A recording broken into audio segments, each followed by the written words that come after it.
And tonight with Don Lemon starts right now. Busy night. As you were reading that, this came to mind.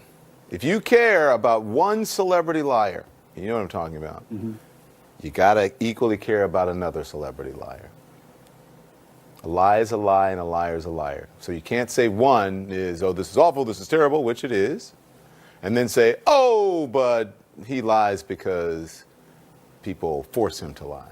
You know what I'm saying, don't I know what you're saying. you? know what I'm saying? I know what you're saying. If you're going to care about one liar, you got to care about the other. And the best line you had is a rich old guy paying for sex. Of course he's not going to say about that because he is a rich old guy who has been accused of paying for sex. But look, another layup. I was arguing earlier tonight with Nigel Innes. Why doesn't he just call out these white supremacists? It's a layup. It's a layup. Just call them out. It's a layup. It's no brainer. Doesn't help him. Why didn't he say today? He wants their support. These kids shouldn't be trafficked. He wants the vote. These kids shouldn't have been trafficked. This is disgusting. I hate this. I hate seeing this. Can't Not do a it. word. Doesn't help him politically. The Coast Guard guy. It's sad. It's sad when it happens like this. Well, what's sad? Doesn't help It's sad him that our politically. names are on the list. It's sad to our families.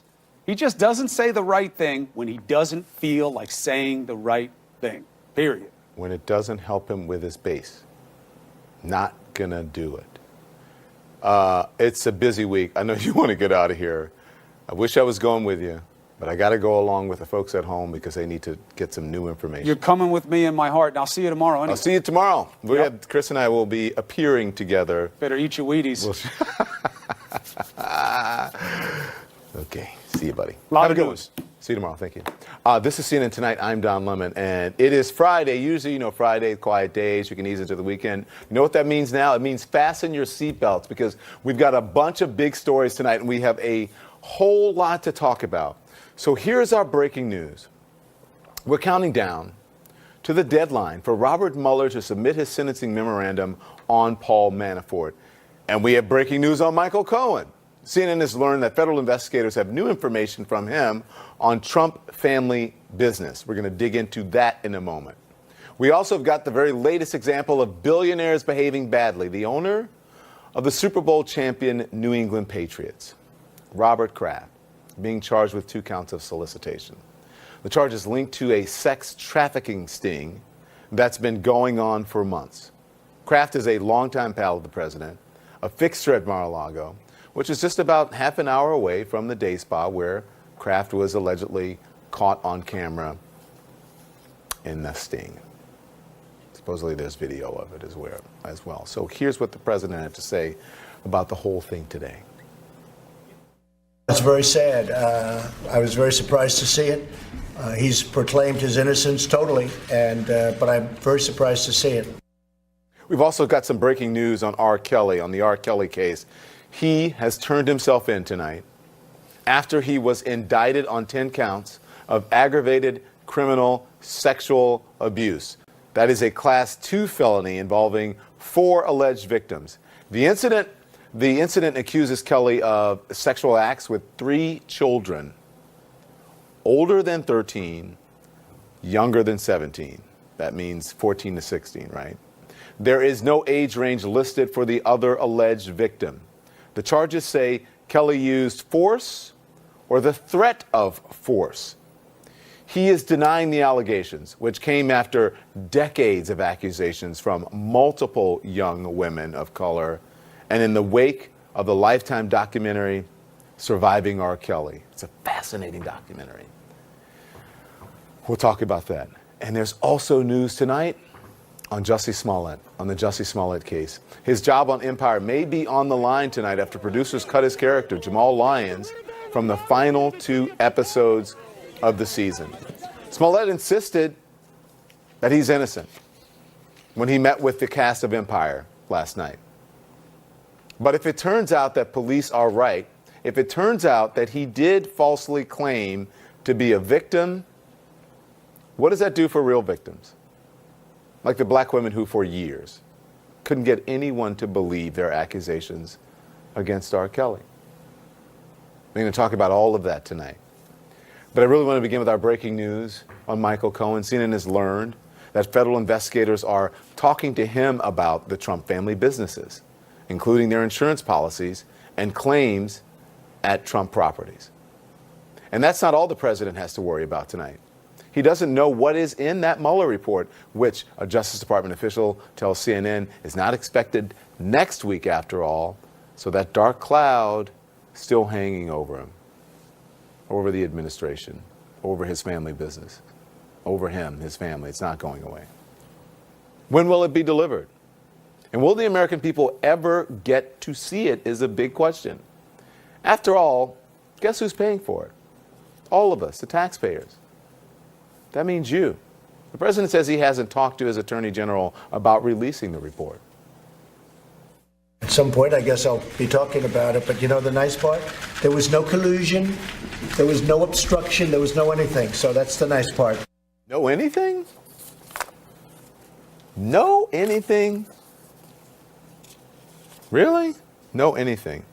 Okay, well, let's go through this then, since he says there's no anything. Facts. How about 37 people and entities charged by Robert Mueller? No anything? 37 people charged, including Michael Cohen, including Michael Flynn, including Rick Gates, including Paul Manafort, including George Papadopoulos, including Roger Stone. Would you call that anything? Not anything? I wouldn't call it not anything. Don't forget the president's former fixer and keeper of secrets, Michael Cohen, is going to be on Capitol Hill next week. He's going to sit for closed-door interviews with the Senate and the House Intel committees. He's set to testify publicly on Wednesday before the House Oversight Committee. So with all of this hanging over the president's head, here at home, he is prepared for his second summit overseas with Kim Jong-un next week in Hanoi. An international trip with a firestorm brewing at home. What could possibly go wrong? Okay, so, well, what could possibly go wrong? Let's recap. May 2017, the president's first foreign trip to Saudi Arabia came just days after Robert Mueller was appointed special counsel. I am Leila. July 2017, the president travels to the G20 in Hamburg, meeting twice with Vladimir Putin. And remember, we have since learned that Trump took away his interpreter's notes after talking with Putin at that meeting. With the president in Hamburg, the New York Times breaks the news that Donald Trump Jr. arranged that infamous 2016 meeting at Trump Tower with a Russian lawyer who promised dirt on Hillary Clinton. While on Air Force One, the president dictates his son's misleading statement, claiming the meeting was about adoptions. November 2017, the president heads to Asia for a 12-day trip just days after the first charges are filed in the Mueller investigation. January 2018, he travels to Davos as the New York Times reveals that he had tried to get then White House counsel Don McGahn to fire Robert Mueller. McGahn threatened to quit. July 2018, the president travels to the UK, meets with Queen Elizabeth. That's days before his disastrous summit with Putin in Helsinki. Meanwhile, at home, the Justice Department announces indictments against 12 Russian nationals as part of Mueller's investigation. Not anything? Okay, November 2018.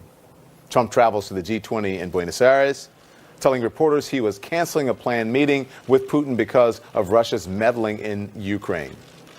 We later learn that he had a 15-minute conversation with Putin without a U.S. note-taker or translator. That as Michael Cohen pleads guilty to making false statements to Congress about the Russia investigation. That is an awful lot of big developments on Trump's trips. And now the president is packing his bags for Vietnam with more big developments waiting in the wings. What could possibly go wrong? Lots to discuss. Symone Prokopez is here, Jack Quinn as well, Max Boot. And we've got more to come on another one of our big stories tonight. R. Kelly surrenders 10 counts of aggravated criminal sexual abuse. Listen to this shocking statement from his attorney moments ago. Do you think these women are lying? Yes. All of them? I think all the women are lying, yes.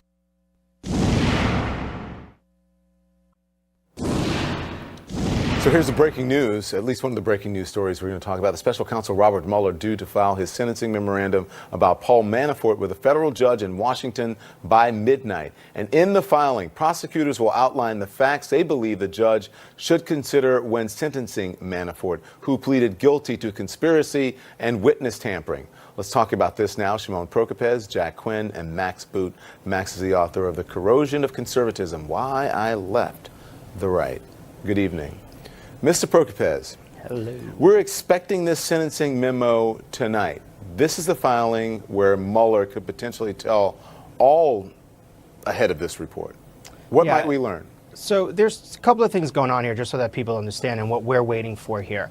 The prosecutors, the special counsel's office, is supposed to file this by midnight. They're supposed to have this in the court system by midnight. And then the judge is supposed to review it. And then at that point, hopefully, it will be made public. Clearly, there's a holdup here. We did expect this to come at any point. We still expect this to come, and it could come by midnight. So we don't know exactly what the holdup is yet, but clearly we're all waiting. And yeah, Don, this could tell us a lot. We're hoping to learn a lot of things concerning the Manafort investigation. We know a lot already, but there are a lot of questions that are still remaining. Certainly his relationship with that Russian agent, the person that the FBI and the special counsel's office have said was working for the Russian government, he was a Russian agent. Paul Manafort, they say, had meetings with him. That meeting that Paul Manafort had with him was in August of 2016. And they have said that that meeting and his relationship with this Russian agent has been at the heart of the special counsel's investigation. So perhaps we could learn more about that relationship. We could learn more about Paul Manafort's overseas work, specifically the Russians, and also more information on why they feel perhaps he breached that cooperation agreement, and ultimately what they want to see the judge do. How much jail time do they want to see him serve? Max Boot, how important will the details be surrounding Manafort's meeting with Konstantin Kilimnik? Well, I think that meeting seems to be pretty central, Don, in the story of collusion between the Trump campaign and the Russians. I think that's one of the pivotal aspects of it, along with the meeting that occurred earlier in the summer of 2016 at Trump Tower with the Russian emissary. But certainly the relationship between Paul Manafort and Konstantin Kilimnik is highly suspect, and we've had indications before from the special counsel's office that they regard this as absolutely critical, because they've suggested that Manafort and Kilimnik were cooking up a deal to lift sanctions on Russia for their invasion of Ukraine. This was perhaps the meeting where Manafort shared internal polling data with the Russians that they could have used to target their social media campaign on behalf of Donald Trump. And this is only a small part of this ongoing relationship that Paul Manafort and his deputy, Rick Gates, had with a gentleman who is described as being closely connected to Russian intelligence. This is not normal. And remember, this is also a campaign manager who was deeply in debt to pro-Russian oligarchs and needed a way to make himself whole, as he put it. So this is, highly suspicious. And I think that the more details that emerge about Manafort, the more damning it will be for President Trump that he had somebody like him as his campaign manager. Jack, remember we were all confused about, why did Paul Manafort have this agreement and then he broke it? I mean, it's important to remember the special counsel had a cooperation deal with Paul Manafort. Paul Manafort broke that deal. Do you think we could get to some understanding why from this filing? Well, Paul Manafort lied, and he was engaged in conversations with people who were at a minimum subjects of the investigation, may have been targets of the investigation, withheld information about those communications from the special counsel.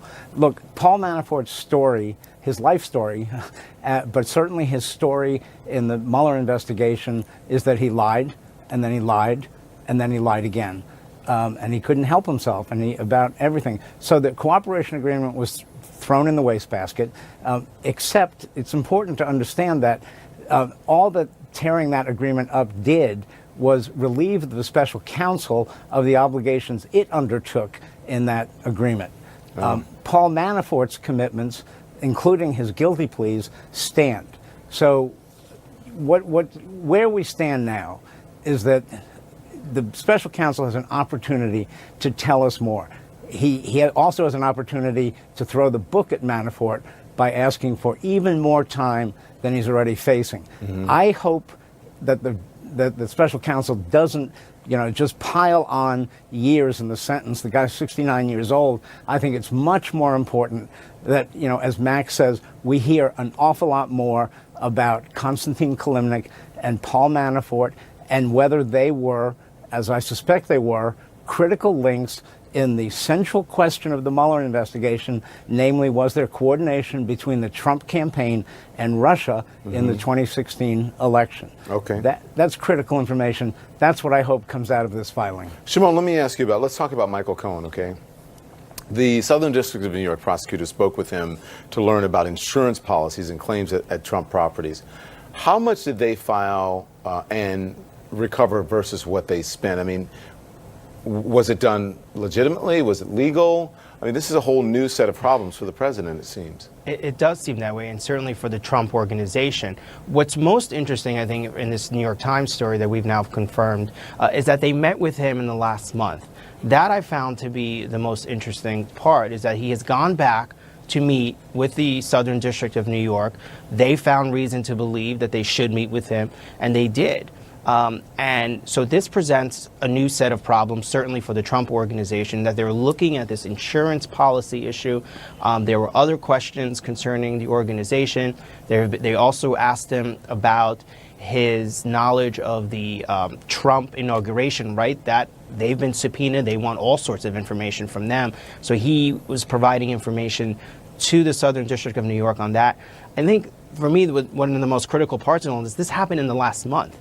This isn't something that he told them initially, so he felt compelled, he felt a reason to go back to them in the last month and provide them more information.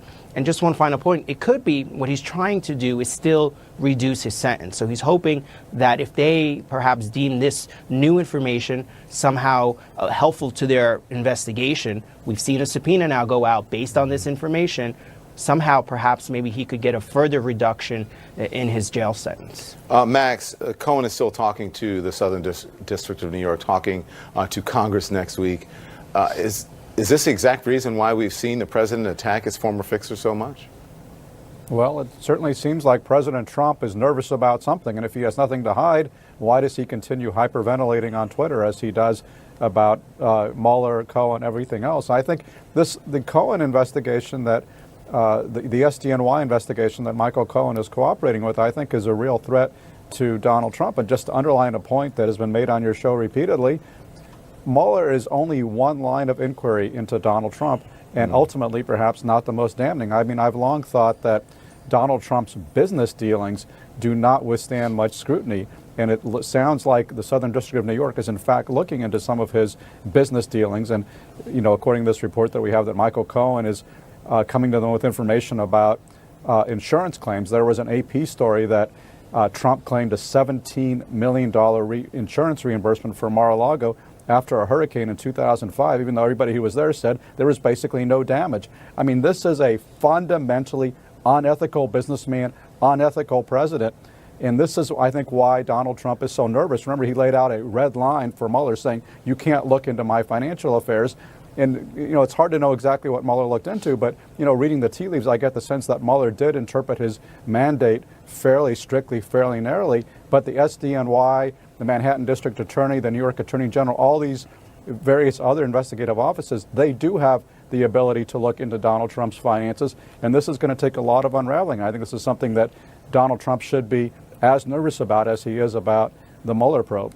Gentlemen, thank you. I appreciate your time. Have a good weekend. House Democrats are demanding that Robert Mueller's full report be made public. Congressman Dave Cicilline is one of those Democrats. There he is. We're going to talk to him right after this. We're waiting for special counsel Robert Mueller to file his sentencing memo in Paul Manafort's conspiracy and witness tampering case.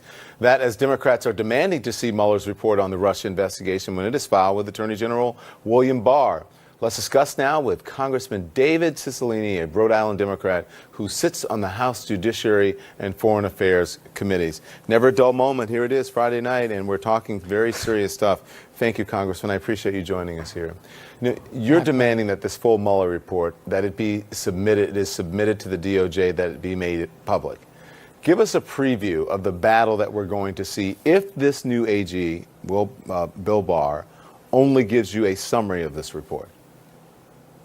Well, we should remember, Don, that this investigation began on behalf of the American people to investigate allegations that there is a foreign adversary that attacked our democracy and interfered with an American presidential election. So this was done on behalf of the American people. It's an investigation which has taken 2 years. It has resulted in 199 criminal charges against 39 individuals or organizations, with 7 convictions and 4 people already going to prison. So there's a lot here. And the American people have a right to know what this report says.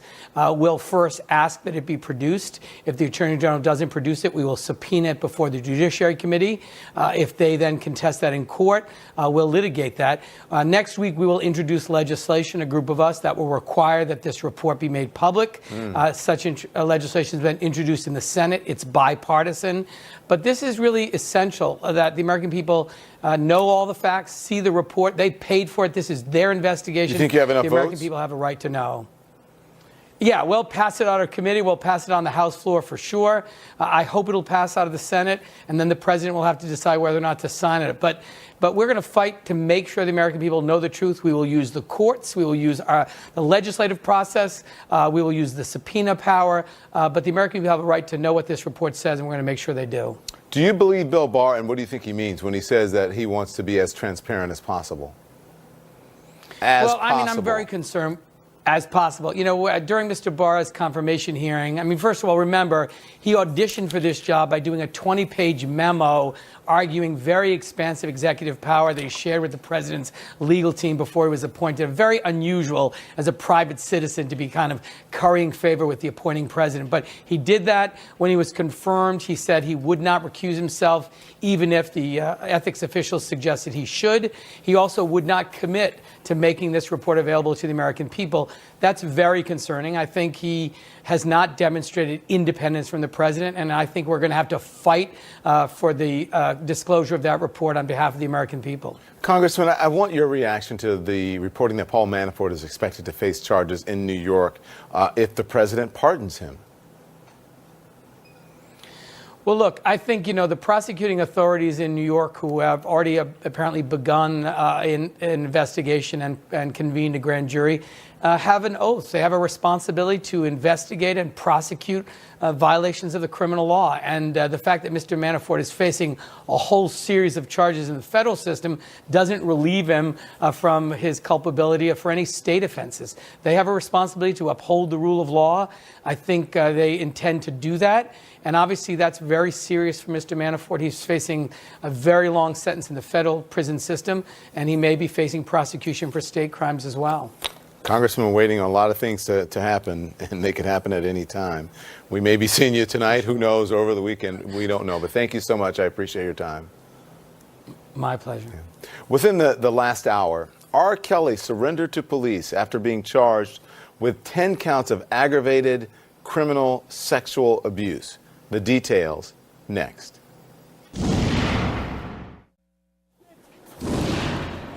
R. Kelly turning himself in to Chicago police. There he is right there earlier tonight.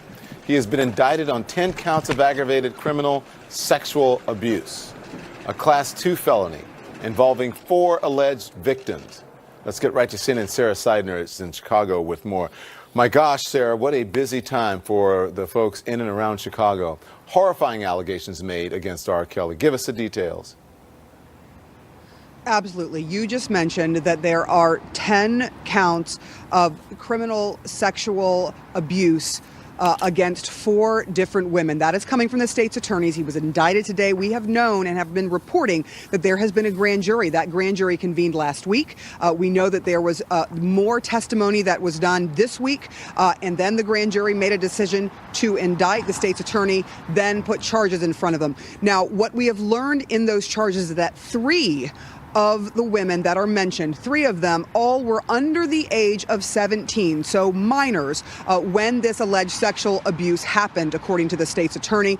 And one of them, we can now tell you, according to 2 sources who are familiar with the girl at the time, say that one of them is the same girl that R. Kelly faced charges in 2008 for those 14 child pornography charges. The same girl who was allegedly on a tape that was used in that particular case. We have now heard some details, but we have been watching, haven't seen R. Kelly in days. We saw him, though, at his studio, just about 3 miles away from Central Booking here in Chicago. Our photographer, Mike. We know that the state's attorney has asked for no bail, which means tomorrow a judge will have to decide whether or not R. Kelly can post bail in order to get out before his trial. If the judge decides that he will keep the no bail or no bond, then that means that R. Kelly would have to be in custody until his trial. Significant developments after decades of women who have come forward and accused R. Kelly of sexual misconduct, some of them saying that he had sex with them when they were minors. We are now seeing 10 counts against him by the state's attorney's office. This is a huge day for a lot of the women who say their stories have been ignored. R. Kelly, for his part, has always maintained his innocence. We have not directly heard from him yet, though. Dawn. Yes, but we've heard from his attorney, who is Stephen Greenberg, speaking out to the media outside the police station. What did he have to say on his client's behalf? So he basically came outside of Central Booking right after his client was booked. He was there with him. We saw him at Central Booking as R. Kelly was walked into the police department. We do know that he was given the option of whether to turn himself in or not. But we asked him, of all these allegations over all these years, including the ones that are now charges against R. Kelly, what does he think? Does he think these women are lying? Here's how he responded. Do you think these women are lying? Yes. All of them? I think all the women are lying, yes. One of the charges appears to involve the same alleged victim from the earlier case, and double jeopardy should bar that case, and he won that case. A jury heard the facts of that case, a jury acquitted him, fair and square, it's over. We pushed back because obviously the state's attorney believes otherwise, or else they would not have brought the charges against R. Kelly.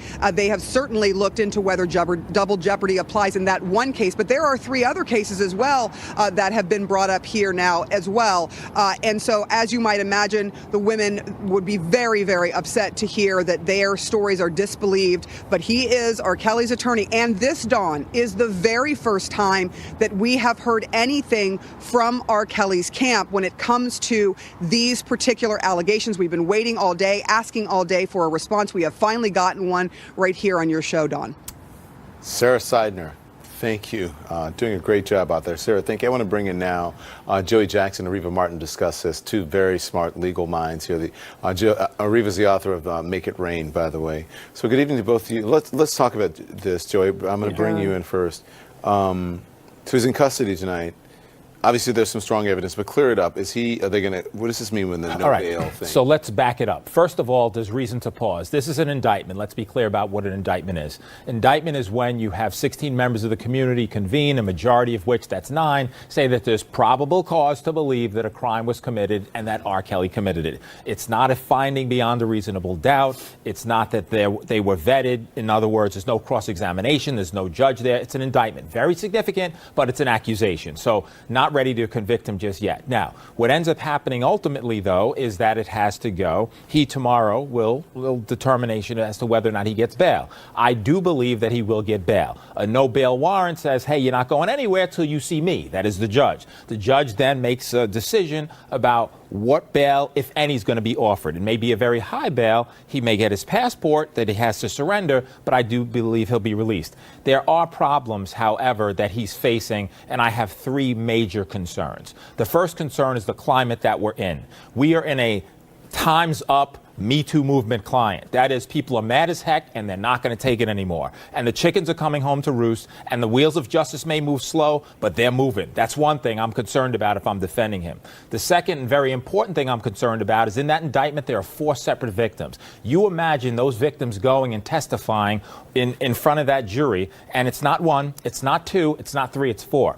The final thing, Don, I'm concerned about is the prior bad act evidence. That's not convictions that he has of his past, not suggesting that, but there are other women who the judge may allow to come and testify. And if a judge allows other people to testify, that is very compelling as to your motive, your intent, and who you are. And that's a problem. Those are your concerns if you are defending him. Without question. That's the first. Those are the 3 things that are at the top of the list. So he's broken it down, Ariva. So let's bring you in here. He was a subject. Remember this high-profile documentary? We talked about it, which was Surviving R. Kelly. It was on the Lifetime Network. Eventually led to the Mute R. Kelly social media campaign, and then on and on. Let's listen to some of the accusers in this documentary, and then you and I will talk about it. I'd just like you to know that you really hurt me. I was a little girl in like a bad man's world. I never really recovered from it. I would hope that he would want to be a better person and quit hurting.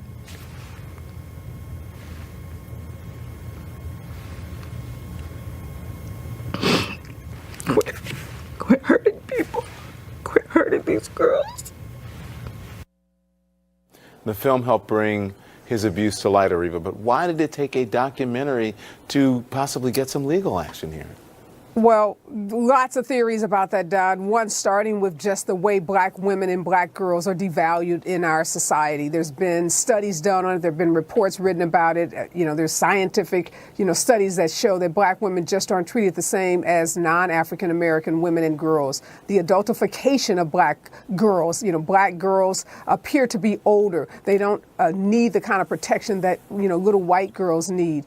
This whole sense in the black community sometimes that when black men are successful, there's this racist conspiracy against them, and we don't want to see, them brought down. We saw that with Bill Cosby. He cried that this was a whole attempt to bring him down. We saw it with Clarence Thomas. He said it was a high-tech lynching when Anita Hill brought those sexual assault, sexual harassment charges against him. So I don't think we can underestimate what happens in this society when black girls come forward to tell their story. But we have to give Dream Hampton, who did that documentary, so much credit, and then Kim Foxx. Kim Foxx went on national television after that documentary and says, we can prosecute predators. State attorney in Chicago. Witnesses and I need victims. Yes, she's the district attorney. And she made a national call for victims and witnesses to come forward. And it was shortly after that that the grand jury was convened that led us to this day. So we just have to give the women so much courage. And I just want to say one thing to that lawyer that just went on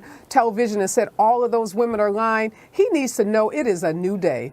It is time's up for lawyers and anyone that tries to intimidate women and call them the liars and the miscreants. Women now are being believed as they should have been for years, but definitely in this climate, a lawyer that does that without giving any credence to the powerful stories that we've heard from these women, I would say my vote, my bet is on Kim Foxx, and I don't think that defense is going to go very far for R. Kelly in this climate. Joey, perhaps it would be better just to say Mr. Kelly is innocent, and we're going to, as the Smollett folks said, we're going to mount a vigorous defense and then move on and stop saying these women are lying. That doesn't. See, that's Don, not good. It's problematic, and I get everyone does everything differently. I don't profess to have a monopoly on wisdom, but the problem is that when you re-victimize the victims, it's compelling to a jury. Look at what you just played, Don. You saw the women who were talking there. That's emotional, right? That affected you just now. Okay, well, let me ask you. It affected me. It affects people at home. So then, this videotape, Ariva, because the videotape is from Michael Avenatti. And that was just released, which apparently or allegedly shows R. Kelly having sexual relations with an underage girl. Did that have an influence on what happened? Oh, I'm sure that was powerful evidence that the district attorney, Kim Foxx, looked at. What we know about that videotape from the great reporting from Sarah Snyder is that Seidner. videotape, the Snyder. Seidner. Sarah. I'm just going to call her Sarah. The great Sarah. I'll get it right. That great reporting from Sarah that in that videotape, there's reference to this 14-year-old genitalia and multiple references suggesting that the girl in this videotape is a minor, is 14 years old. And when you look at the reporting on that videotape, it had so many similarities to the videotape involved in the 2008 trial. Urination, R. Kelly urinating on this young girl, the young girl calling him daddy. It was just chilling listening to Sarah describe what she saw on that videotape and looking back to what was told and what was reported and what was testified about in the 2008 trial. So here's the issue. So many similarities. Yeah, but here's the issue. My defense hat now as it relates to the tape, and that's this. You're going to question about the tape, the authenticity of the tape. You're going to question where did it come from? What's the chain of custody? Is it technologically sound? Is anybody superimposed upon the tape? Because she's saying 14 years old, are they play acting? People do kinky things, right? So the fact that she's role play or anything. She's 14. But let me ask you this. Okay. I just understand. People are going to test the veracity of that tape. Of course. But was there a videotape the last time? Because there was. There was. And so, but he's gotten off charges like this before. Why is this different? So I think it's different. A couple of reasons. So let's talk about that. Right back in 2002, when it went to trial in 2008. So there were problems. First of all, apparently that videotape was a little bit more grainy than this videotape. But defense attacked the videotape, suggesting it was not him on that videotape, and the victim in the videotape did not testify. People said, oh, it's her, but she didn't testify. So we'll see who testifies this time. All right, both of you stay with me. Another famous and powerful man being charged with sex crimes tonight. Patriots owner Robert Kraft accused of soliciting prostitution, and the story gets even worse from there.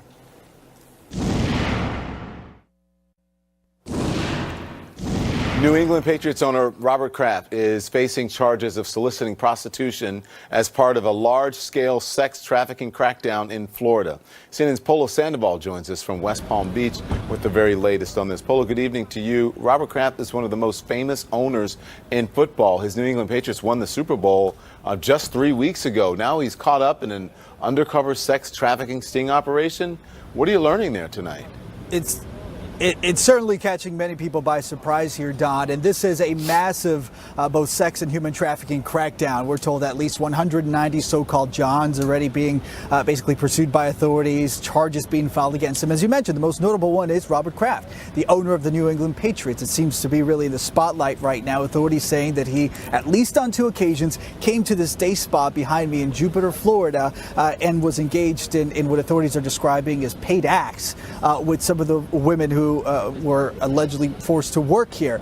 Investigators now waiting basically to see what their next step will be. What we are told is that he has been charged now with 2 charges of solicitation of prostitution. However, so far we're told that he has not been arrested quite yet. He is speaking out through a spokesperson who writes, quote, "We categorically deny that Mr. Kraft engaged in any illegal activity. Because it is a judicial matter, we will not be commenting further." So the big question here tonight, Don, is when or if Kraft will actually end up in custody. This is a misdemeanor charge, so it'll be relatively interesting to see exactly how authorities move forward in the potential prosecution of something like this. Interesting. Thank you, Polo. I appreciate that. Yeah. So back with me, Joey Jackson and Ariva Martin. I mean, Joey, here's the thing. He categorically denies that. Police say that there's video of these acts or whatever. You know what everyone says? The guy's a billionaire. Mm-hmm. A strip mall? Mm-hmm. Yeah, I think it Seriously. causes a lot of people to shake their heads. Look, the fact of the matter is misdemeanor, 100 hours of community service. At the end of the day, it'll be a reduction in charges. He'll move on. He'll answer to the NFL. The biggest story to me is not the fact that he's soliciting a prostitute. The biggest story to me is that... Allegedly. Well, allegedly. Excuse me. Yes. All right, as a defense attorney, cardinal sin. Allegedly. The big story to me is the human trafficking element in this particular situation. And the fact that a big name can bring notoriety to something that's very significant, that's the issue that I think we need to really be addressing. People who are enslaved as women who are engaging in these activities for the pleasure of these men, and that's something that we need to get our head around and address as a society. You have just hit on his rehab, how his comeback. He should fund sex trafficking and bring light to it and spend some real money. And he will. And he does a lot of good. He does. He does a lot of good. He's doing stuff with Van Jones and the, whole... You guys No are doubt. already But like it's- letting him off. Hang on. No, we're not. No, I'm not. No, I'm not. I was just going to go back and say, but these are very serious and shocking charges and allegations. I just wanted to pick up on something that he said, because that's where he can put his money, right? Go on, Ariva. Oh, absolutely. Joey talked earlier about the videotape in the R. Kelly case, and I agree with him as an attorney. Of course, issues of authenticity and, challenges from the defense team are going to occur whenever you have a videotape. But let's face it, videotape is compelling. And what we know about the Robert Kraft case so far is that apparently he's been caught on videotape engaged in sexual acts that apparently he paid for. I think what's compelling about this story is that we're going after Johns. We're cutting off the demand for prostitution and addressing the issue of human trafficking. All too often, women are the ones who are arrested. They are the ones that are criminalized in these kinds of stings, and not enough states and not enough district attorneys are arresting and charging the men that are purchasing sex and causing women who are trafficked to be, subjected to the violence and the kinds of, the ordeal that women face when they are involved in these kinds of rings. So kudos to whoever was responsible for this sting, and let's hope more district attorneys go after these Johns and arrest them and cause them the kind of pain that we know the women suffer. That's a perfect way to end. I've got to end it there because we're out of time, but you're right on, Ariva. Thank you both. I appreciate your time. Thanks, Don. Robert Mueller's sentencing memo for Paul Manafort is due at midnight. We're going to tell you everything we know next. This is CNN Tonight. I'm Don Lemon. Breaking news, a countdown to a deadline right now. The special counsel Robert Mueller due to file his sentencing memorandum in Paul Manafort's conspiracy and witness tampering case with a federal judge in Washington by midnight. That's what's expected. In the filing, prosecutors will outline the facts they believe the judge should consider when sentencing Manafort on March 13th.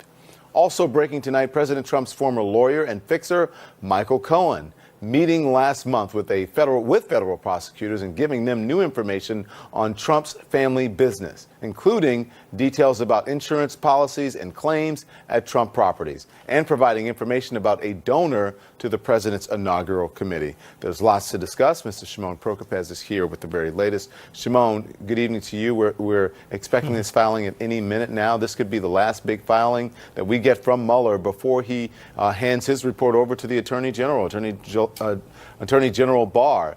How much could we learn from this, you think? Yeah, we could learn a lot, Don, and you're right. We are waiting. This is supposed to be filed by midnight, and what we think is happening is that there are redaction issues, perhaps, and we're waiting on the court to publicly release this memorandum, the sentencing memorandum. So that could be what's holding this up.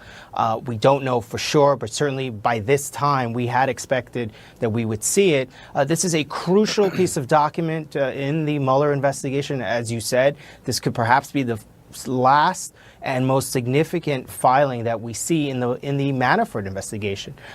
We expect that we can learn a lot more about his relationship with the Russian agent, a man that the FBI and the special counsel prosecutors have said was working for the Russian government. And Manafort's relationship with that man, Konstantin Kilimnik, has been at the heart, they have said, of their investigation. They took meetings.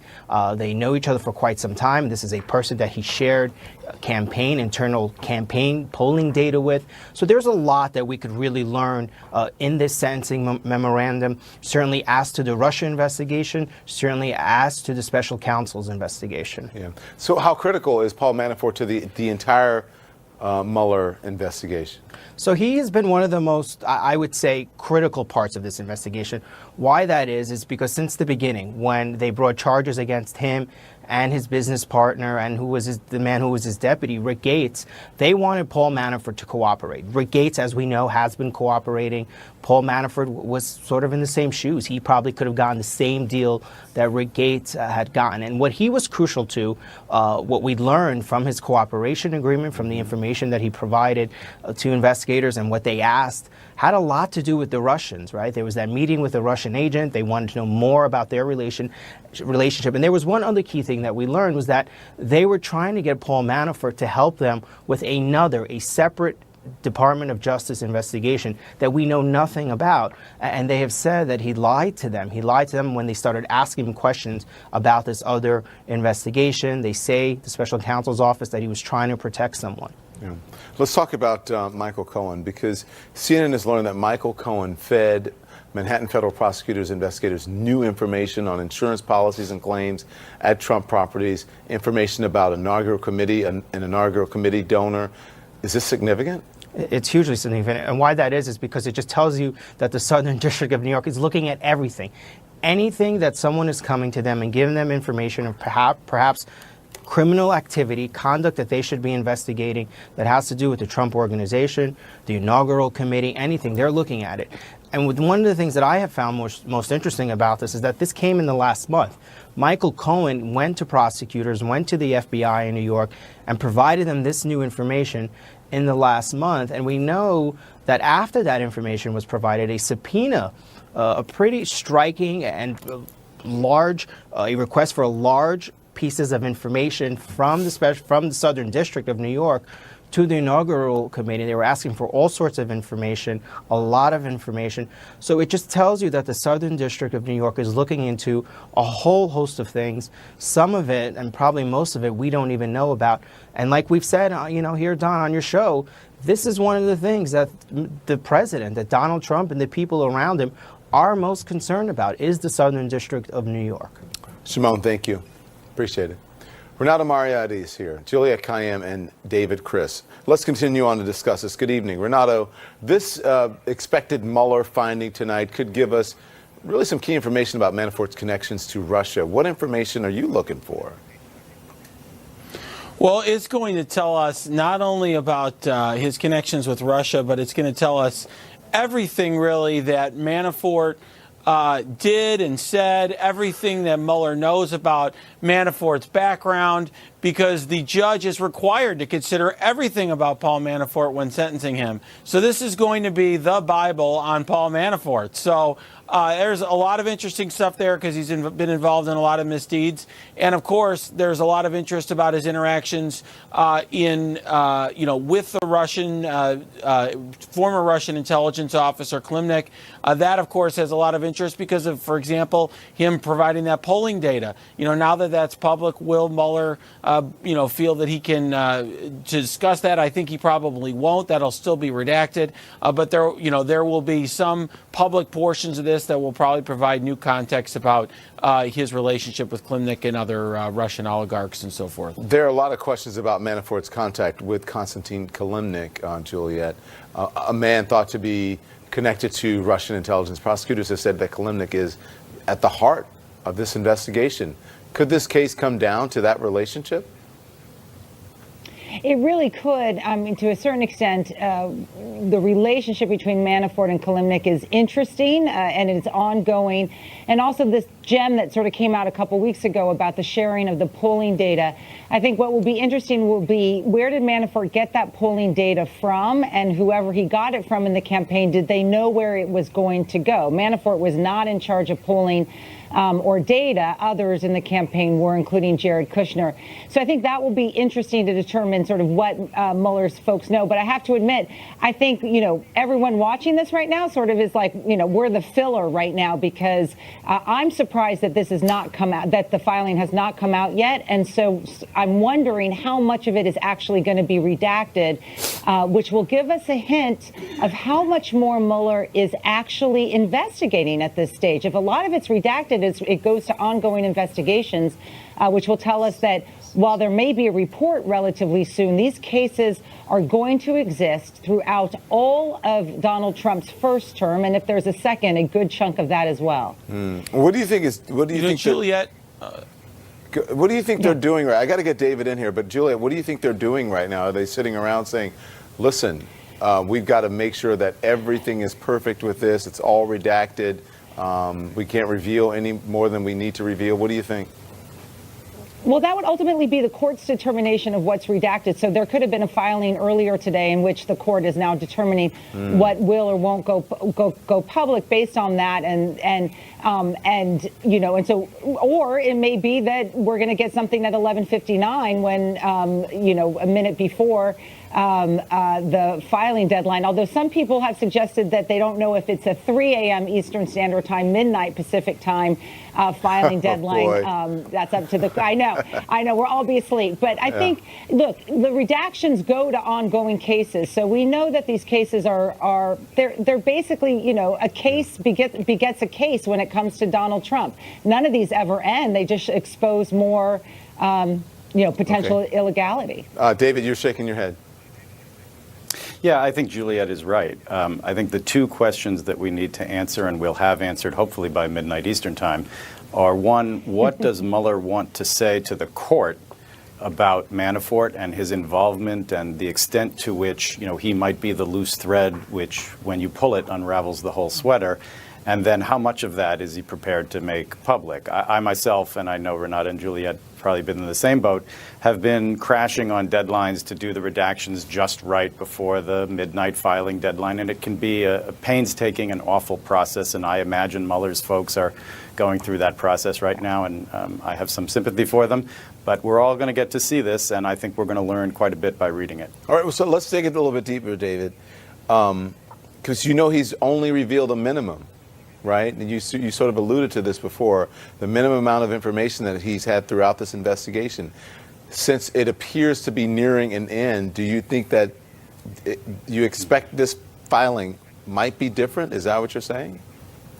Well, no, I think Mueller will write the same kind of sentencing memorandum that he writes all the time, which is straight down the middle and by the book. And I would say also that rumors of the imminent end of the Mueller investigation have been running fast and thick, and I will believe it when I see it. Even if he's going to do a report, I don't think that he will lard up a sentencing memo in anticipation of that. If he's got something to say in a report, he'll put it in the report.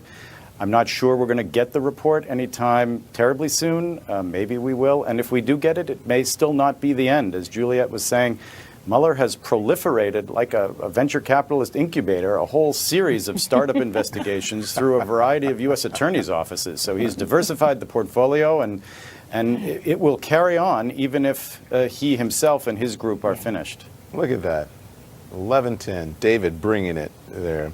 So listen, Renato, there's been a lot of speculation that Trump could pardon Manafort, but Manhattan prosecutors, they have reportedly prepared a criminal case against Manafort in case that happens. How would this work? I mean, wouldn't Manafort be protected by double jeopardy laws or no? No. In fact, the Supreme Court has made clear that they're separate sovereigns there, the state and the federal, so that would not apply. In fact, double jeopardy law is very narrow. You can have two crimes that are essentially identical, like wire fraud and mail fraud. And the fact that in one of them you're mailing an envelope to commit the fraud, and the other one you're using the internet, that's two separate crimes, and there's no double jeopardy. So it's very narrow. There's no double jeopardy issue. And I think given that the New York Attorney General campaigned on being aggressive on this front, I think you can expect her and her office to be right there if there are any pardons. So, Julia, you heard Symone talk about Michael Cohen giving prosecutors new information on the Trump Organization. That was just last month. Is that a big concern for the president? It should be. I mean, it shows that Michael Cohen is trying to, at least in some ways, ameliorate his previous line by giving new information to the prosecutors. And that information I thought was interesting, at least as reported by the Times. I mean, one piece of it went to the inauguration. We now know that the prosecutors are looking at where all this money went to and for what purposes for the inaugural committee. It involves a venture capitalist, not to have a theme for tonight with David Chris, out in California, a guy named Zuberi, and what specifically he did and how much money he gave and for what purposes is of interest to the prosecutors. The other piece I thought was interesting that the New York Times talked about, which was it went to, it went outside of the pure Stormy Daniels aspects of the financial shenanigans going on with the Trump campaign, and went to whether what we can devise is whether not the Trump campaign, the Trump organization was filing insurance claims that were not legitimate. We don't know enough about that now, but that falls outside of the financial investigations that we've seen to date, and suggests that the prosecutors are looking at a whole lot of money issues that exist around not just Donald Trump, but his family. And I've always thought, as I've said to you, I've always thought the family is just sort of the rail that I don't know how to deal with, because obviously if Jared or Don Jr. is implicated in this, we really don't know what Donald Trump will do. Interesting. The president was asked about Michael Cohen, because Cohen is scheduled to testify in front of Congress next week. Here's what the president said today. David, this is for you. Do you have any concerns about Michael Cohen's testimony before Congress this week? Mr. President, are you still considering Lawyer-client, but, he's taking his own chances. So it seems like he's suggesting that Cohen could be violating attorney-client privilege by testifying about their relationship. Is he doing that, David? Well, it will depend on what he talks about, but quite frankly, losing his ticket to practice law is probably low on Michael Cohen's list of worries right now. He's facing a substantial time behind bars, and he's got every incentive to cooperate with the authorities. Hasn't he already lost here. it, though, his ability to practice law? Yes, pretty much. Yeah. I wouldn't expect him to be out there doing that. So, the president's respect for attorney-client privilege notwithstanding, Michael Cohen's got a lot of stuff that he can offer, and it may not even violate the attorney-client privilege, because there's a well-known exception to that for crimes and frauds committed with the aid of counsel. And if that's what's going on here, the privilege probably wouldn't apply.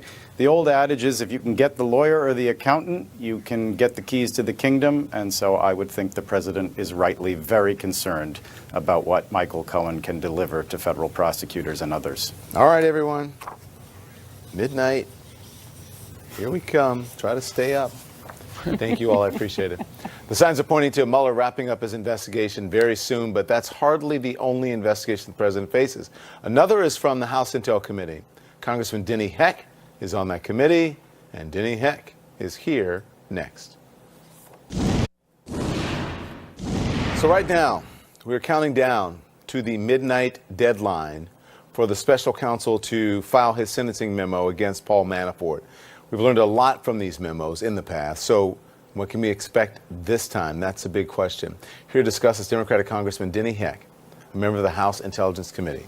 Congressman, we appreciate your time. Again, we're counting down. We're waiting to see what happens. This may be the last filing before the special counsel issues his report. What are you looking for? Well, probably we're most curious about that Kalimnik connection, right? We all know at this point that Paul Manafort conveyed to Kalimnik pretty extensive polling information. And with a lot of things associated with this investigation and the Russian interference, always the question has to be asked why. Why would anybody do X, Y, or Z? Why would he have conveyed that to a Russian agent, a known Russian agent, except for some nefarious purpose? But we don't know that. We may learn more about that in this filing, assuming it comes out in the next hour or whenever it comes out, and that would be very instructive. I think we'll also be informed by the amount of redaction, because as I've maintained all along, the more redacted material there is, the greater the suggestion that there is more yet to come. Mm-hmm. Interesting. Let's talk about Michael Cohen, okay? Set to testify behind closed doors to your committee next week. In the past hour, we learned that federal investigators talked to him, to Michael Cohen, about how the president's businesses used insurance. Clearly, Cohen is still has a lot to say. What do you want to hear from Michael Cohen? Well, the first and most important thing I want to hear from him, Don, is to set the record straight for where he lied to us. He's going to jail, and not for a short period of time, because he lied to the members of Congress. And so we need to get alongside one another, the truth and the lies, and go from there. I think there's probably not too much of a limit to what we could learn from him about some of the dealings associated with the Trump enterprises. But let's remember that every aspect of President Trump's life is now under investigation by one official branch or another, whether it's the campaign or the inaugural committee or his foundation or Trump the organization or the White House or the rest of the administration. It's all under investigation by somebody. By last count, some 13 different investigations. I don't remember quite the number. As it relates to the Intel Committee, though, Don, we're pretty narrowly focused on Russian interference in our election. And so you can well imagine that that will be the focus of our questioning. If you wanted a concrete example, the obvious one is the Trump Tower dealings in Russia and what it is that Mr. Cohen knew about that, how it is that that conversation between Mr. Trump or his agents and the Russians went on far past the point in time in which was earlier indicated. Yeah, there are a number of signs, Congressman, pointing to Mueller wrapping up very soon. But that doesn't mean that the many investigations into this president doesn't mean that those investigations are over. Your committee is still working on its investigation. What happens post-Mueller?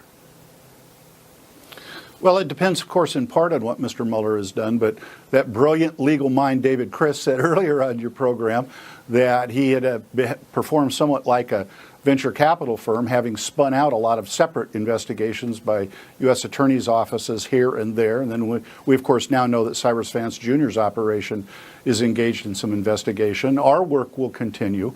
So, in fact, I don't think the Mueller report, should there be a terminating report per se, is a period at the end of the sentence at all. I think, in fact, it's the beginning of some considerable effort. Yeah. 6 Democratic committee chairs have sent a letter to the incoming Attorney General demanding the report be made public. It's technically up to the AG, up to AG Barr, to decide what Congress can see. Will Democrats go to court if they don't get the full report? We're going to get that report one way or another, or we're going to get the contents of that report one way or another. I confidently predict that. You know, Don, it just so happened that last night the Olympia World Affairs Council hosted a town hall kind of a meeting for me. It was a pretty amazing event. There were more than 200 people there, standing room only, and we talked about a range of issues. And I was asked about the Mueller report, and I told them what I just told you. We're going to get that information one way or another. And the entire room burst into applause. I was quite taken aback by it, frankly. But the reason I'm telling you that is the American public wants this. They are demanding to know this information. And for them to, new Attorney General Barr, to withhold it, that's a political bomb. He's holding a hand grenade and he just pulled the pin if he thinks the American public is going to be satisfied with that information being kept secret. They won't be. Congressman, thank you for your time. I appreciate it. You're welcome, Don. Justice Department officials now saying don't expect Robert Mueller's report next week. But what does this say about how the report is coming along and what Mueller knows? I'm going to ask the former deputy to read the tea leaves for us.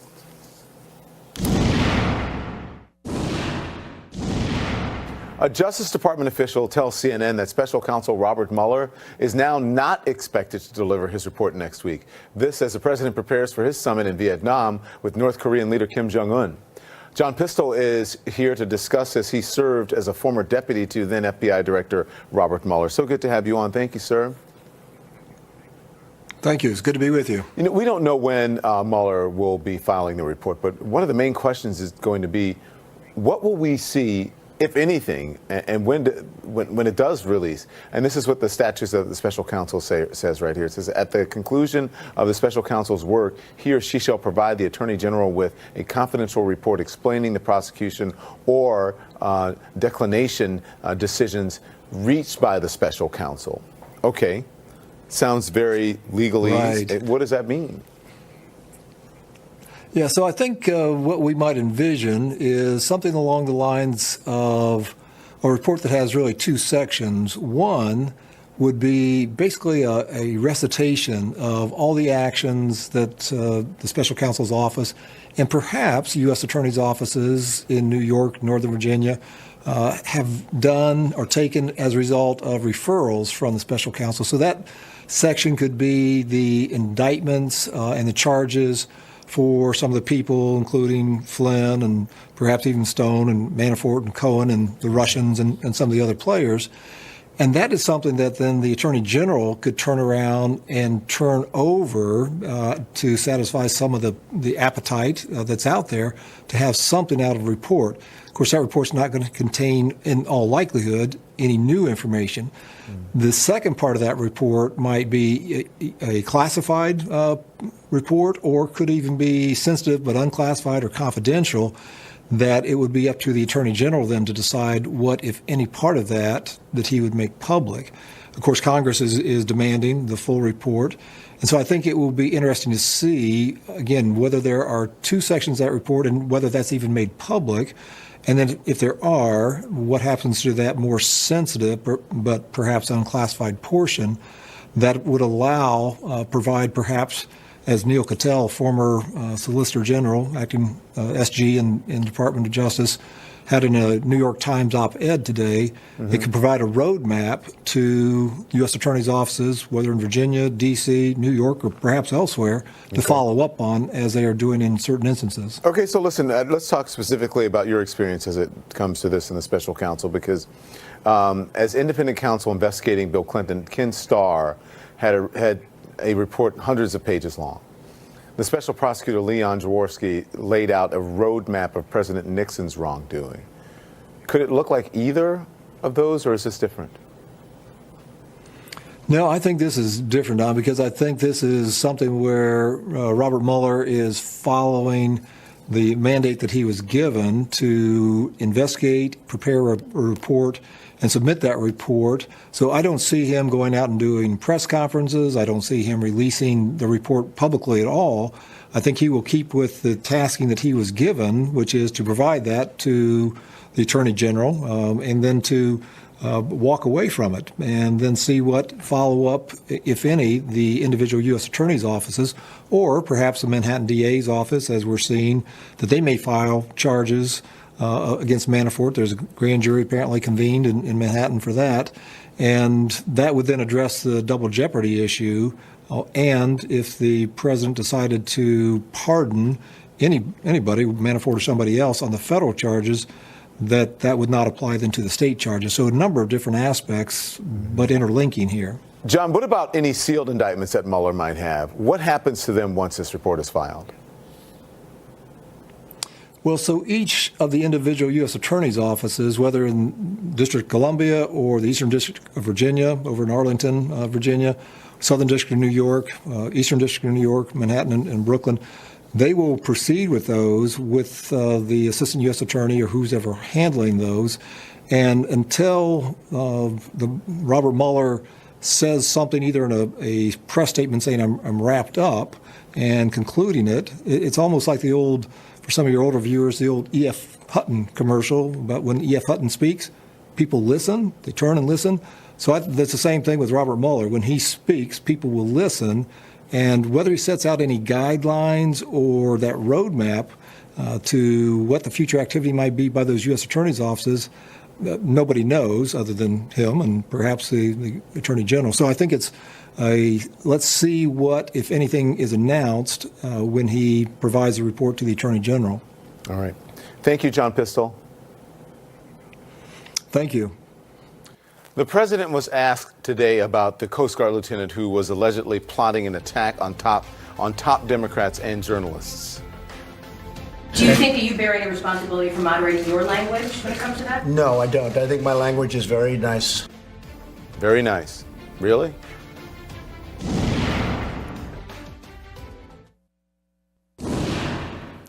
We know the president is awfully quick to condemn anybody he sees as an enemy or respond to news he doesn't like. But there are some things he just doesn't want to talk about so much. Let's discuss. Keith Boykin is here, Alice Stewart, and Tara Setmeyer. Hello, happy Friday. Hi, Don. Hello. So Keith, Representative Steve King, perfect example. King was stripped of his committee assignments after wondering in the New York Times, in a New York Times interview, when terms like white nationalists and white supremacists became offensive. This is the president's reaction to the news that King will seek re-election in 2020. You know, I don't know anything about the situation. When did he announce that? Today. He said he I have not seen it. He hasn't told me anything, so we'll have to take a look. You still in touch with him? I haven't spoken to him in a long time now. I haven't spoken. I have not been involved in that. Another missed opportunity for the president to condemn Steve King's behavior? He knows Steve King very well. They were buddies. I don't know. Who are you talking about, Steve? Who? What? He did the same thing with David Duke during the campaign. Oh, I don't know who David Duke is. He did the same thing with Pat Buchanan. You know, Pat Buchanan, he called him a Hitler lover before, and now he's like, oh, I'm gonna tweet about him and endorse him. I mean, Donald Trump is playing footsies with the radical right, the far right, and pretending like he's not giving aid and comfort to them, and then when the time is convenient, he goes off and does more stuff to give them aid and comfort. This is just not helpful. It's typical for Donald Trump and sad. Alice, when Minnesota Representative Ilhan Omar was reprimanded by Democrats and Republicans for using anti-Semitic language in a tweet, the president called for her resignation, called her for her, he said her apology was lame. Watch this. Congressman Omar is terrible what she said, and I think she should either resign from Congress or she should certainly resign from the House Foreign Affairs Committee. So he doesn't know about a fellow Republican, but he knows about a Democrat. Why the double standard, Alice? It's a convenient amnesia, Don. Look, this is typical Donald Trump, and he's been this way all along. He always has a tendency to elevate his allies and try and eliminate his enemies, and that is exactly what he continues to do, and he will always do that. That's part of his nature. And whether we're talking a political enemy or a personal enemy or a business enemy, he wants to do away with them. So I think it's not right for us to put them into any components, whether we're talking about race or religion or any type of specific issue. If someone is an opponent of this president, he will say and do anything to get them out of the way, get them out of their position, and this is a classic example. So after 2 days, the president finally reacted to the charges against a Coast Guard officer accused of being a white nationalist who planned to kill several high-profile journalists and also to kill Democratic politicians. Watch this. I think it's a shame. Yeah, I think it's a very sad thing when a thing like that happens, and I've expressed that, but I'm actually getting a very complete briefing in about 2 hours. Do you think that you bear any responsibility for moderating your language when it comes to that? No, I don't. I think my language is very nice. Very nice. Listen, according to court documents, here's what, and this is very serious. Lieutenant Christopher Hassan did Google searches for what if Trump illegally impeached and civil war if Trump impeached. Should the president have done anything differently in his response to this, Tara, you think? Well, of course, there's a lot of things he should have done differently. But, you know, we're talking about Donald Trump. He has the best words and the biggest brain. Don't you know that, Don? We're all the idiots because he uses very nice words. Mind you, it was only a couple of days ago that he tweeted out in all caps that the New York Times is the enemy of the people, the real enemy of the people. How many times has he done this? I mean, the Committee to Protect Journalists put out a report that showed that Donald Trump has tweeted negatively against the press 1,300 times since becoming a candidate. And that those tweets have increased versus his tweeting about other things has decreased. But his attacks against the media and journalists has increased. Do you know that that they also put out a report that said that there are 28 journalists jailed around the world this year because of fake news allegations in other places across the world when there were only 9 at this point last year. This is reverberating not only in the United States but across the world. It's making journalists and those of us in the media less safe. It is emboldening these crazies out here who are looking for reasons to do things they shouldn't be doing. Like this guy, this Coast Guardsman, you know, who knows how long he's been plotting that? Or the guy that was sending the mail bombs in October where CNN was evacuated and, you know, there were other journalists targeted.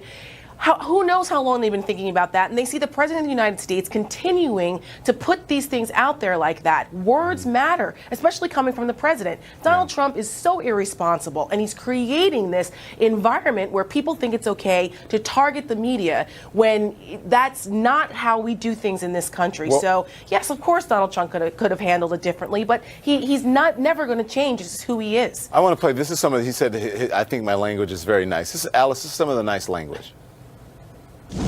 You are a rude, terrible person. What a stupid question that is. That's okay. I know you're not thinking. You never do. You know what? You're creating violence by your questions.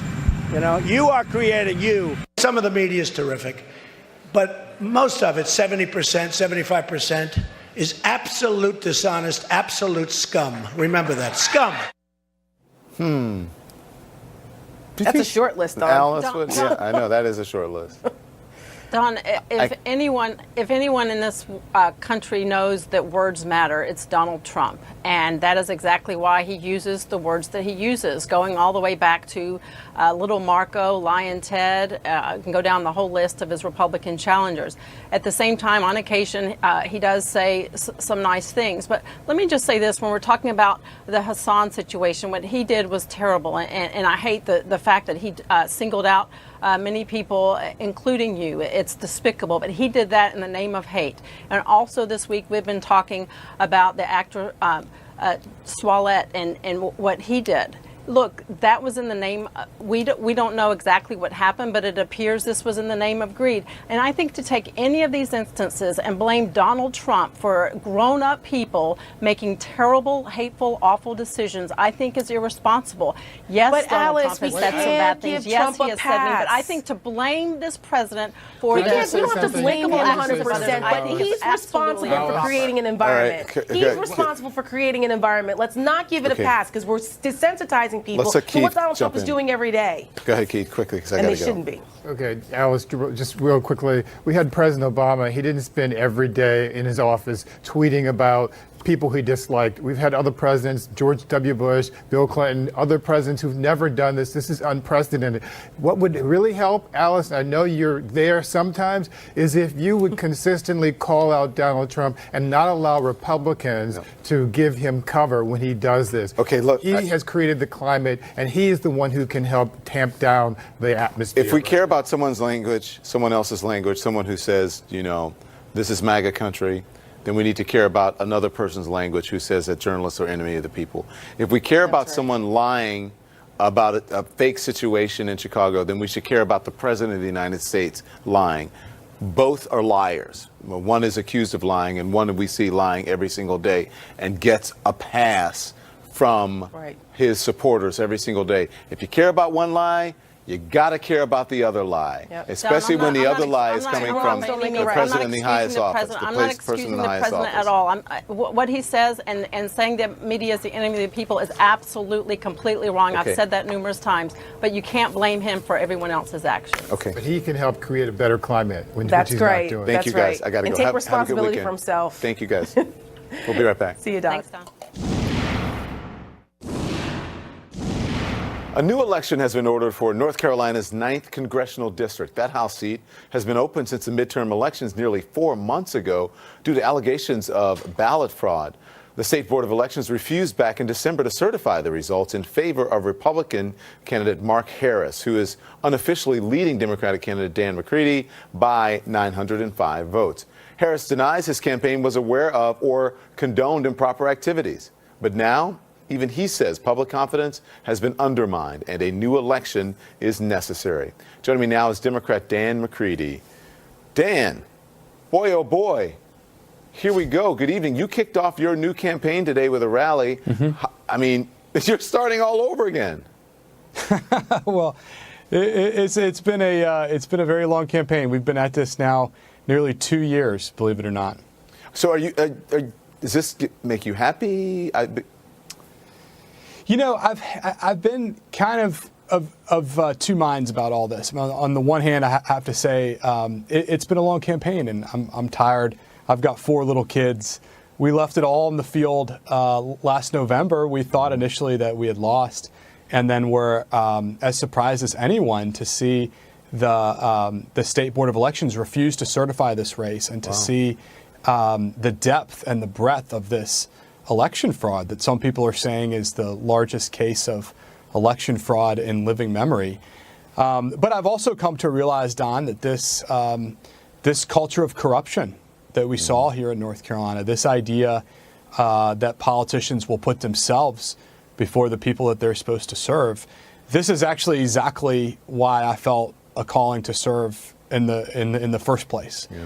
And so I've come to believe that this is a fight that's much bigger than any of us. It's much bigger than any election. This is about what does it mean to live in a democracy? What does it mean to be an American? Well, take your vitamins, because, as you said, it was November. You left it all in the field, and then you've had these months now of not knowing, this uncertainty, and then now they're saying, okay, a new election, and you don't even know exactly when that's going to be. It could be, next month, or it could be in October, correct?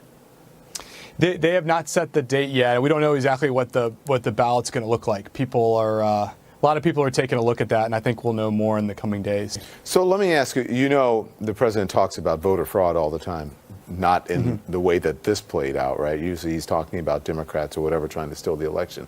He was asked this afternoon why he hadn't spoken out about North Carolina's election fraud. This is what he said. I condemn any voter fraud of any kind, whether it's Democrat or Republican. But when you look at some of the things that happened in California in particular, when you look at what's happened in Texas with all of those votes that they recently found were not exactly properly done, I condemn all of it, and that includes North Carolina. So there was a bit of deflection there, and just for the truth's sake, the voter fraud incidents in California and Texas, the ones he's referring to, they have been proven false or misleading. In your race, there is potentially criminal election fraud which forced an election do-over. What would you have liked to have heard from the president?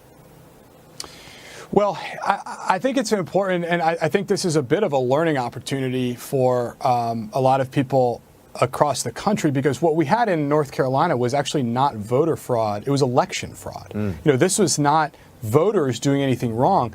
Voters were the victims of a widespread, systematic criminal operation financed and, you know, by my opponent, where they would go to people's doors and steal their absentee ballots. And they would apparently go in front of early voting sites and steal people's absentee ballots, representing themselves as elections officials that were going to turn them in.